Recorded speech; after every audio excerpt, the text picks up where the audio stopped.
Hotel Echo Lima Lima Oscar. Good evening from Southeast London, England, from your host, your guy himself, the one and only and truly DLG repping, otherwise short for Delhi London Guna Space Romeo Echo Papa Papa Indigo November. Once again, welcome to my content and welcome to another Premier League roundup. Before I get into the fixtures from Saturday to Monday, all that I want you to do is show me love, joy, and respect by smashing the thumbs up like button for me, yeah? Do that in abundance, yeah? On top of that, yeah, speaking of love, joy, and respect, make sure you share this channel virally all over the globe, especially to your friends and your relatives, yeah? And if you're watching my content on myself for the first time, welcome on board. I do welcome you with an open, heavy heart, yeah? So share this channel amongst your friends and your relatives, yeah? And do me a favor, make sure you share it amongst, make sure you tell them to share it amongst their friends and relatives, yeah? Where's these hiccups coming from? Anyway, on top of that, yeah, if you would like to talk about your football team, you can leave a reaction to the game that you went to, whether you're the home team or the away team, leave or neutral, leave it in the comment section below, yeah, where positive feedback belongs. As far as I'm concerned, you're all welcome to give me your views and your opinions. It's all respected. Just remember, when you do comment, yeah, keep it respectful and I mean keep it respectful and polite. On that, yeah, do subscribe to the channel, yeah. And speaking of subscribers, we've got a new subscriber here. He goes by the name of Terry Smith. Shout out to yourself, Terry Smith. Thanks for the sub. Really appreciate it. I hope you can encourage your friends and your relatives to subscribe to the channel, yeah, and tell them to encourage their friends and relatives to subscribe to the channel. And if you do subscribe like Terry Smith, I'll shout you out with love, joy, and respect, yeah? The aim is for 1,000 subscribers and over, yeah? So, Terry Smith, I thank you abundantly for subscribing to my channel. Much appreciated, much love. Other than that, yeah, this is another roundup of all the Premier League fixtures from all 10 games, including all the goals that's impacted the fixtures. And let's start off with the first game of the Premier League weekend, which was an early kickoff between Manchester City and Newcastle United.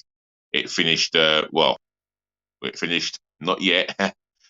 For me, it was a game where Newcastle were possibly looking back, were looking to bounce back from a defeat in the cup final to Manchester United, where Manchester City needed to win the game to keep the pressure on Arsenal. Manchester City, you can see at the beginning of the game, they were on the front foot with a lot of attacking instincts. You could see the pace of their style of play compared to Newcastle's pace of style of play, and it was a moment of brilliance from Phil Foden, where he goes past 2-3 players until he's slotted it with his right foot into the back of the net, all right, via the deflection of Botman. However, he did enough to make it 1-0 to Man City. Newcastle United, they had their chances. I thought they created chances even after that goal and then even during the second half. But for me, they just couldn't break down the defensive line. And on another day, they will probably get in behind and get some joy. However, Man City, whenever they attacked Newcastle, you could see how dangerous they looked, and it wasn't too long until they got the killer goal. So it finished Newcastle. So Bernardo Silva gets that killer goal, and it was a fine strike. Not as good as the one against Forest, but just as technical as it was against Forest. So it finished Manchester City 2, Newcastle United 0. Shout out to the one viewer there. Could that be you, Terry Smith, or could that be another new viewer? Doesn't matter where in the world you come from, what age you are, gender, etc. You're all football fans in my eyes. Next game to the 3 o'clock kickoff, and let's talk about the emotional roller coaster at Arsenal. Wow. Kickoff straight away, and between 9 to 11 seconds, Bournemouth launch an attack, and they get the goal. And it's a disappointing way to start a game for Arsenal, my team, and we were just on the back foot really. But we just shot ourselves in the foot, and then it what's the word I'm looking for? Yeah, it woke us up to life, and we really were pushing on the front foot here. You could see Bournemouth were going to defend. They were going to take their time with set pieces, with throw-ins, especially the goal kick. Neto took his time with the goal kick or goal kicks, and eventually got booked in the end. We had opportunities in that first half. Martin Odegaard gets a shot off. Good save by Neto. Bukayo Saka on the rebound gets a right-footed shot from 5 yards. Well saved by the goalkeeper. 2 double saves. Arsenal were pushing for that equaliser, and they were really pressing. However, Arsenal, Bukayo Saka gave the ball away. He lost it basically, and Bournemouth went on the counter attack, and Aaron Ramsdale pulled off one of the most important saves, maybe the most important save of his career at Arsenal, because that had to be timed well, and he timed it well, and it was all through a counter attack. Saliba and Gabriel were moved all over the place, and I'll tell you what, it was not good marking, and I mean our defence was in no man's land, but Aaron Ramsdale produced a fine, splendid effort. And Arsenal continued to press for the equaliser, but there was no end product at all. That being said, we get into the second half. We had a number of corners, and Bournemouth have one. And before you know it, Bournemouth score from an in-swinging corner. Senesi losing his man Partey. Partey, who was deemed to have fouled the winger on the right-hand side, led to a free kick. He got rid of it by shoulder. Then Partey's meant to be the one marking Senesi, but Senesi's left him and made it 2-0. A strong side header at the back post with 2-0 down. Now, credit to the fans, they got behind the Arsenal. However, moments later, Thomas Partey makes up for the goal that he makes up for not marking Senesi and getting Arsenal back into the game. And then on the 70th minute, before the 70th minute, Reiss Nelson comes on, puts a cross in for Benjamin White, and he makes it 2-2. And then with 20 minutes to go, anything can happen. And Arsenal were just on the front foot. Bournemouth had another effort on goal, and it was another important save by Ramsdale. He made 2 important saves there. And then before you know it, the last corner of the game at the death, headed out, falls to Reiss Nelson on his chest, takes it on his right foot, and he's hit it with everything he's got on his left foot. And what a goal. It ended Arsenal 3, Bournemouth 2. Next game, Aston Villa v Crystal Palace. It was a game of, very few chances. Well, couple of chances. Wilfred Zaha thought he was in, but he was deemed offside, although at first I thought he was onside here, and he's gone around the goalkeeper, slotted it into an empty net. But the offside trap eluded him, and before you know it, VAR can prove that he was offside. However, Crystal Palace were on the back foot. Villa continued to press, and before you know it, they went 1-0 up through Ollie Watkins, who gets another goal for himself. He's on splendid form at the moment.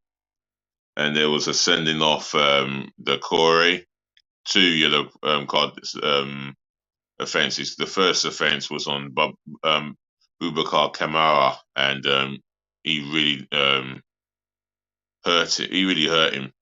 You know, he really the challenge was so reckless. You could see how much pain he was in. His ankle was twisted for a bad tackle, and then there was another tackle involving him again, and he had to go, kicking a Villa player in the shin, and the referee was right to give him his second yellow and his marching orders.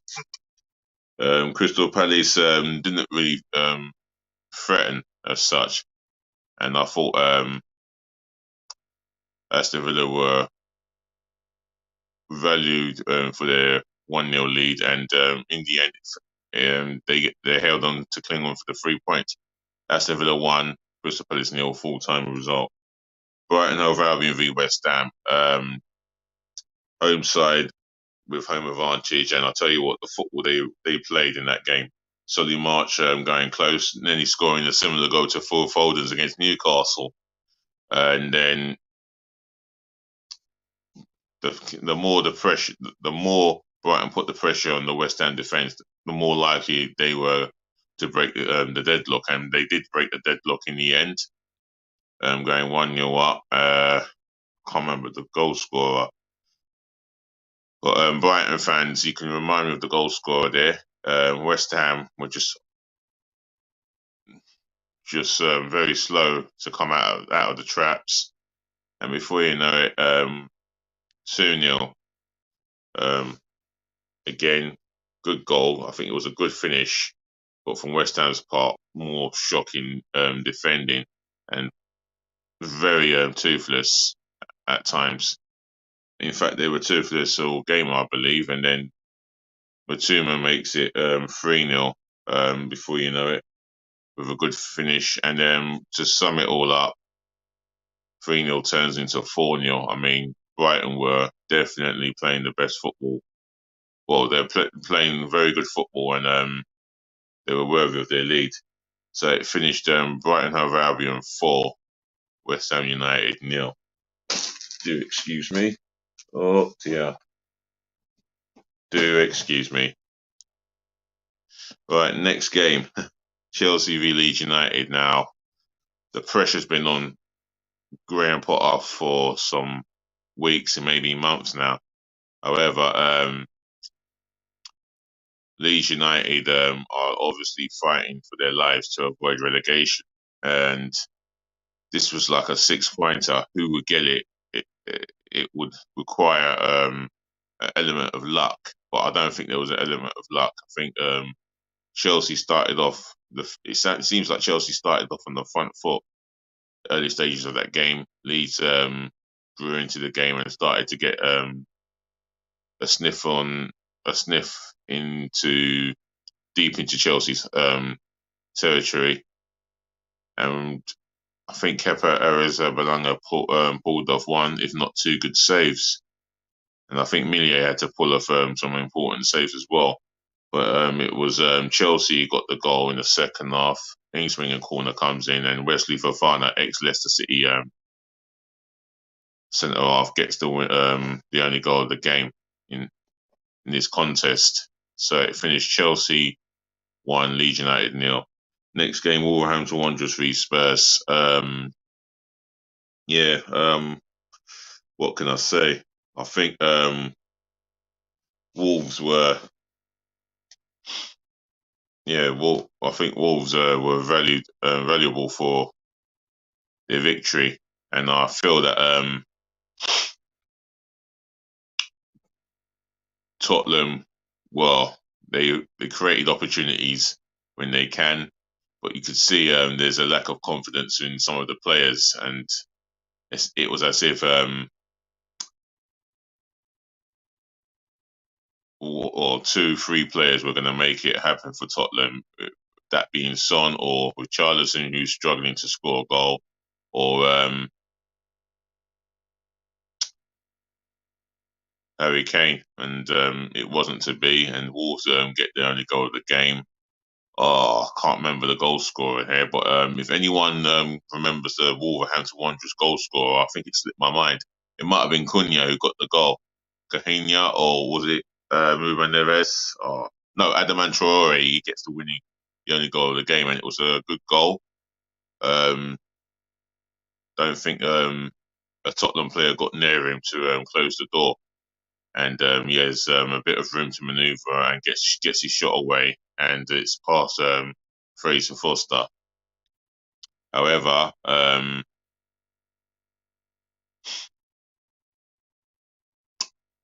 think Tottenham may have been pushing for the equaliser, and Wolves were looking for the killer goal, but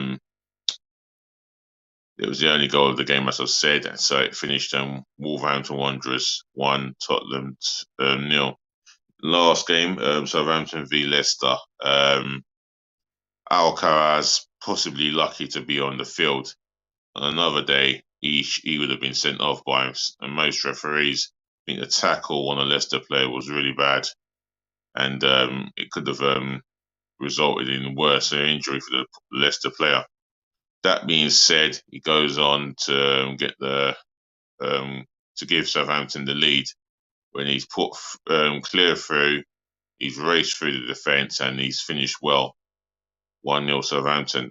Leicester City, they always do look dangerous on the counter attack or non-counter attack, if you get what I mean. And yeah, they could have got an equaliser in that first half, but Southampton, I think they did enough to be worthy of their lead, and they could have had another 2-goal deficit. They could have had a 2-goal deficit, but for some woeful for some woeful finishing in front of goal by Southampton.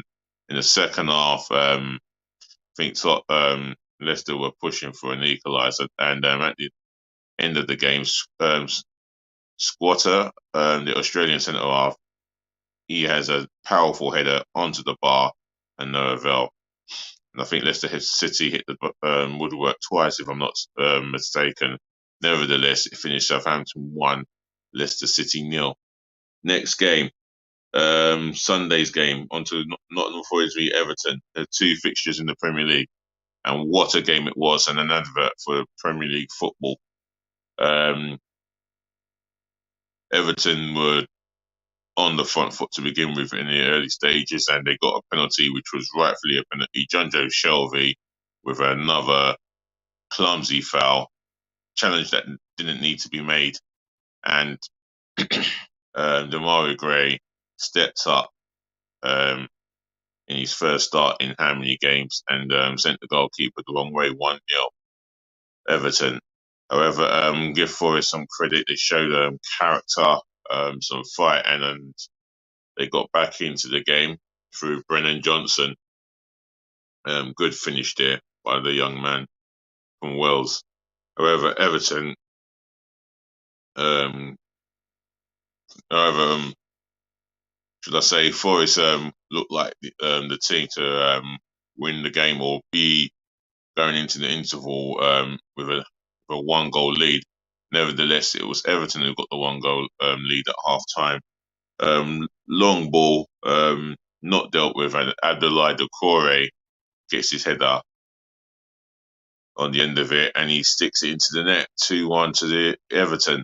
In the second half, Nottingham Forest battled as best they can, creating one or two opportunities, and then eventually Brennan Johnson gets an opportunity, cuts inside, and he unleashes a left-footed curling shot into the top corner. 2-2.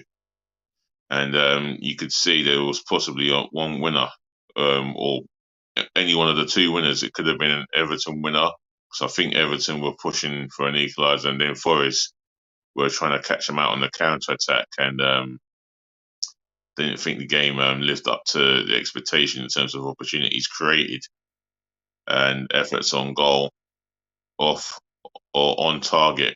So it finished Nottingham Forest 2, Everton 2. The next game, I think by my smile is giving it away. Liverpool v Manchester United. If you asked me the first 40 minutes, I thought Manchester United created a better of the opportunities. Liverpool controlled. Let's say Liverpool had about 50 odd percent of the ball, and Man United carved out 2 or 3 opportunities. Bruno Fernandes had a header just wide. Alisson had to make a routine save from Antony, and Casemiro thought he got onto the score sheet to find out he was offside, and it was a correct decision. And Liverpool launched another attack, a great pass through from Robertson to Cody Gakpo. Cody Gakpo gets inside Rafa Varane, where Varane should be showing down the line. He curls a right-footed effort at the back post, 1-0 Liverpool, and that's their first effort on target. Compared to the other opportunities they had to get the shots off, but it was blocked by the Man United defence. Second half, total domination by Liverpool, and I mean a total domination. If you look at the opportunities Liverpool had, early in the second half, they get a goal. Darwin Núñez with a header, 2-0, and 2-0 became 3-0. Good bit of play by Mo Salah and Cody Gakpo. He's sold Martinez a dream, assisted Cody Gakpo. He's dinked it over David De Gea, and before you know it, 3-0. And then 4-0 becomes 3. Well, McTominay, he's come on, and before you know, what can I say? He's tried to cut the ball. To be fair, he's trying to cut out this the through pass. To be fair, he gets a foot on it, but it falls to Mo Salah's right foot, and he pings it to the roof of the net, well, top of the bar, into the net, bulging, 4-0. And Manchester United are out of sight. However, the next goal, well, good goal. I mean, set piece gets half dealt with. Jordan Henderson retrieves it on the left hand side. He puts in the in swinging. He puts in the in swinging cross with his right foot, and Darwin Núñez backstick header. Darwin Núñez heads it to the back stick, flick on header to the back post. Before you know it, it's 5-0. He's dipped right in. De Gea, no chance. And Liverpool just went rampant, and I mean total rampant. And before you know it, 5 became 6. Wow. Liverpool launch another attack. Good little link-up play, but lucky ricochet that falls to Mo Salah's right foot. He tucks it away, 6-0, and he's celebrating with his shirt off. And he was booked. I disagree with this rule where players will get booked for taking off their shirt. I really disagree with it. And then before you know, just when it couldn't get any worse for Manchester United, it did. Bobby Firmino comes on. He didn't have that much left. He didn't have that much left to make an impact. But however, he finds himself in a position where he can score, where he can have one opportunity to score, and he took it through the legs. Or he took it. The ball's fallen to him on the right hand side of the penalty area, about, well, inside 18 on the right hand side. He's taken his shot through the legs of De Gea, and Dalot with his best effort to try and stop it. Wow, what a performance. And in that game, Bruno Fernandes is demanding the manager to take him off. And that's after he's thrown his hands up in the air, you know, like he was blaming others but himself. That's a sign of a selfish guy and a disgraceful human being. He should look upon himself and think what he could have done to affect the game more.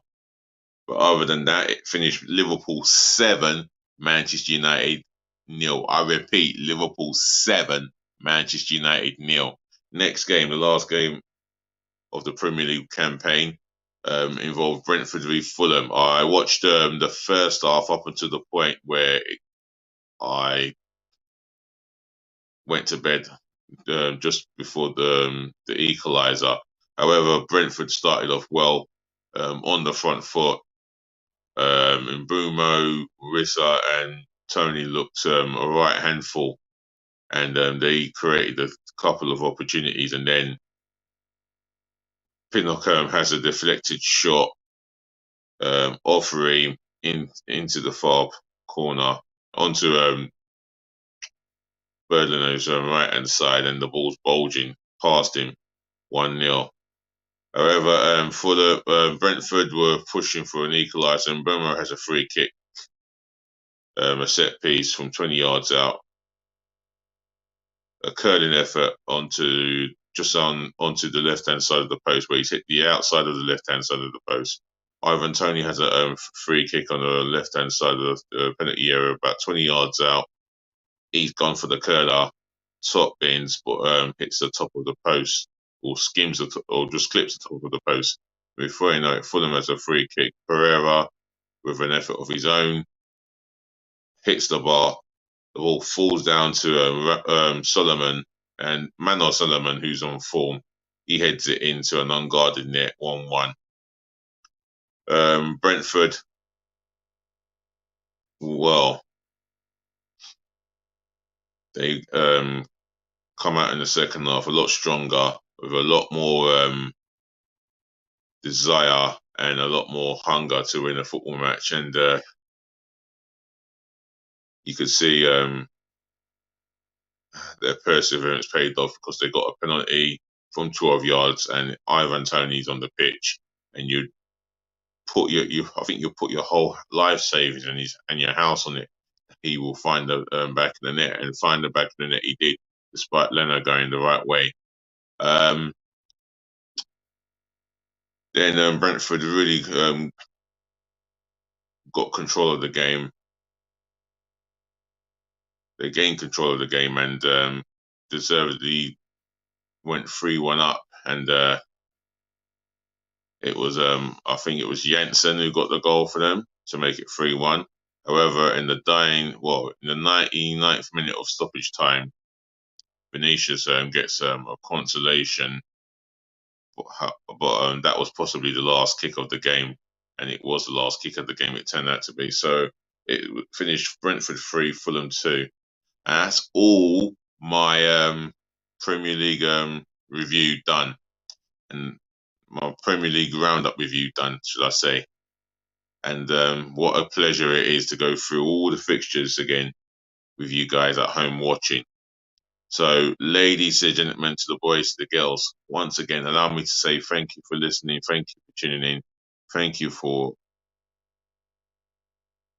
watching, and saving the best to last. Thank you so much for putting up with me, as you always do. Other than that, just remember, ladies, gentlemen, to the boys, to the girls, take care of your friends, take care of your families, do take care of yourselves. More peace, more love, more blessings again. And DLG repping, always glad to chat again, yeah? Don't forget to like, comment, share, and subscribe. Do all of that for me. And one more thing, yeah? Just remember, always be nice. I do mean always be nice.